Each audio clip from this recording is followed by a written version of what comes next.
Well, it's VEDA day 2, and this is the cat. She has an automated feeder because she has a tendency, inconsistent, but still, it's better to avoid, to binge and purge. So the automated feeder keeps her from having too much food available at once, such that she can. Yeah, you hear the loud people outside. I hate that. If they want to be loud, they should do that in their own fucking apartments instead of outside. Mom.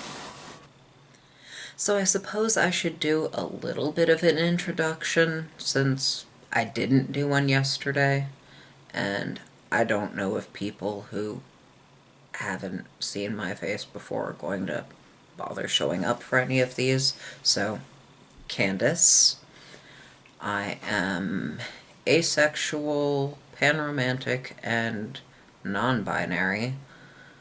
I don't actually have a strong preference for pronouns. I appreciate that people ask, and I end up feeling weird because I don't have a solid go-to answer. I have decided to tell them they because it's a consistent non-binary option to respond with to the question of, oh hey, I don't actually know what pronouns you want me to use for you.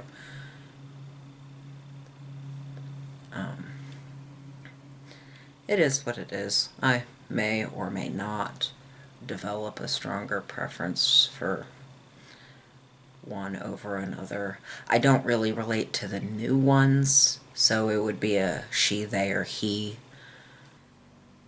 I'm not exactly fond of she. I see it as more unavoidable, mostly because of the whole top situation that I can't do much about.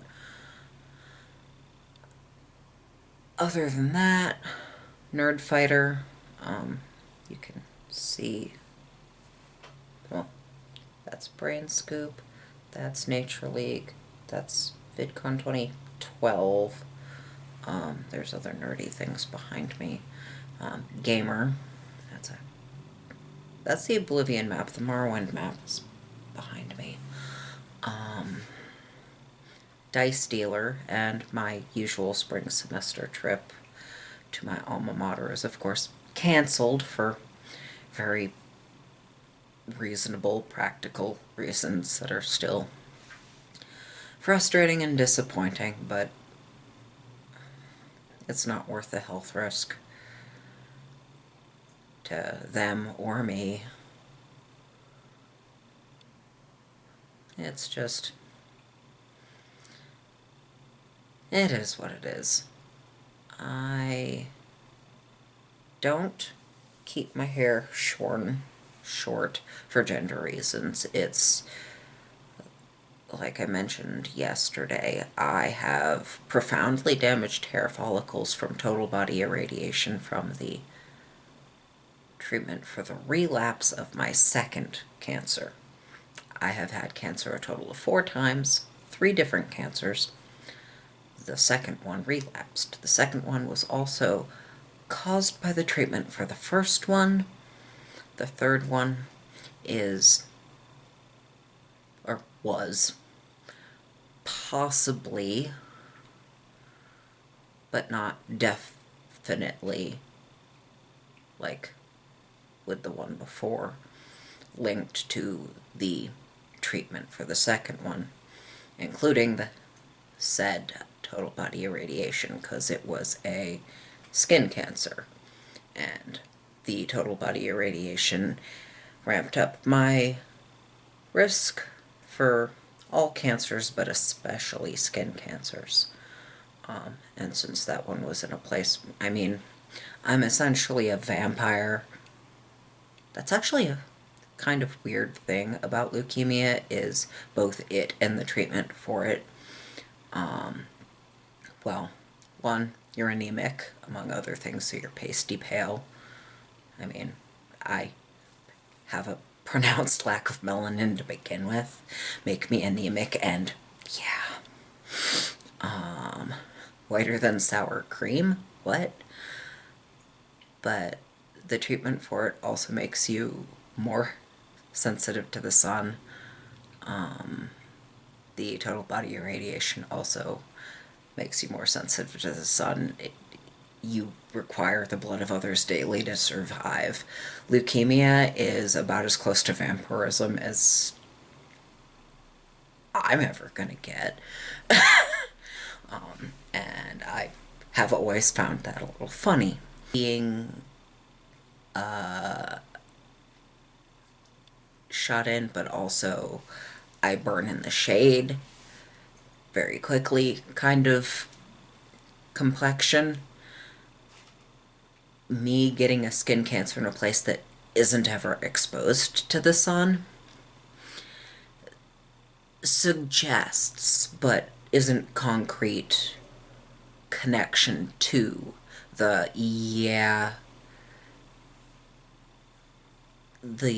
total body irradiation is probably connected to that, but we can't prove it.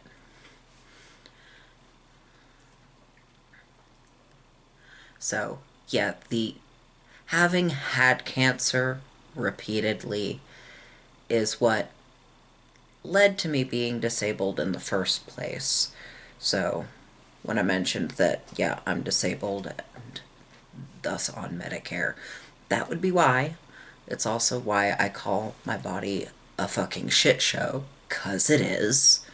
That's not me looking for sympathy, that's just, my body is very, very fucked up from having had all of that medical intervention. It also skews your perspective on other things. Some of it was helpful wisdom or perspective that it would have taken a lot longer to gain otherwise. For reference, I am 39. My first cancer I got at 23. But petty bullshit that used to bother me, especially that kind of stuff that when you're in high school seems to matter, and then when you're older you realize, oh, I wish I knew better then. That kind of stuff cleared out really well when I had actual shit that mattered.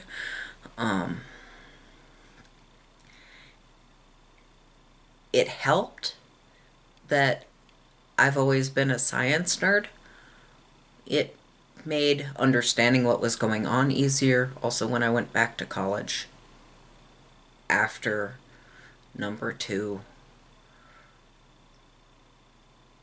and its relapse were resolved, it made remembering certain concepts in biology easier because I had a more direct reference point. I did go back to school with the hope that my body would, recover from having had cancer and the treatment for it back to back to back, which going through it once kicks your ass and your body's kind of weak and useless afterwards. And I did not have recovery time between them to rebuild any strength or endurance or any of that before I got sick again and had to go through more profound disabling treatment. And then again. And I went back to school and got my education. I actually got my undergrad was a double science major. what are electives? In captive wildlife care and education, which is basically how to be a zookeeper, kind of like wildlife biology, but without a thesis. I was not going to write a fucking thesis as an undergrad. And marine biology, because I figured I wanted to work with animals, but I wasn't sure what kind, so that better prepared me for both. I was going to go to vet school, and then my body decided, you can't do that. You cannot manage being on your feet enough to actually get through the coursework, even if you want to go into a lab or a research environment where you'll actually be able to sit. I figured that out pretty well during my 2 internships at a vet hospital, that I can't actually be on my feet. That's actually gotten worse since then, so that wasn't an incorrect observation and decision. So I instead went to grad school for something else that I liked or cared about, publishing, and that I've always liked books. I also happened to like, unlike most of my peers, it seemed, the scavenger hunt through the primary literature for sources. So I figured, I have the science background. I would do just fine dealing with science journals, maybe. I'm not using either of my degrees at the moment because I am not fit to work.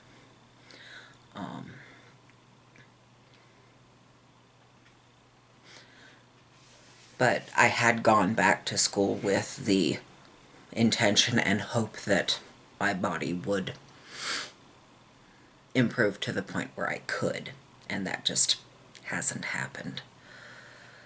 So that's where I'm at. I have been doing daily gaming videos for a few years now. I actually started the daily on a VEDA a few years ago when I was playing Morrowind as a version of a tabletop squishy caster that I had.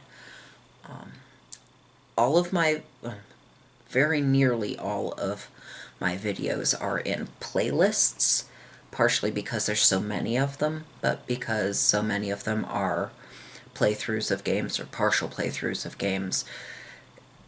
I wouldn't want to go to someone's channel and not be able to sort through all of that shit and find just the stuff I wanted to watch. All the VEDA videos are in a separate playlist, just like different games are in their own separate playlists. All of them are also sorted chronologically from oldest to newest, the way they should be, since YouTube does it backwards for things otherwise, because that's the way that makes sense. So if you want to find something, there's playlists. There's a lot of them, because there are a lot of videos, and I recognize that that can be intimidating. And I'm really not good at talking off the cuff about stuff. I would do better with questions or prompts to respond to. So if people have questions, I'm not particularly modest. If you have a question, I'm likely to be willing and able to answer it. Don't be a dick. Follow Eaton's Law. Yeah? It's not that hard. So yeah, go ahead and ask questions in the comments, because we've got a whole month of this, and I, even without a shelter indoors thing, don't have a whole lot going on. So giving me things to talk about will help.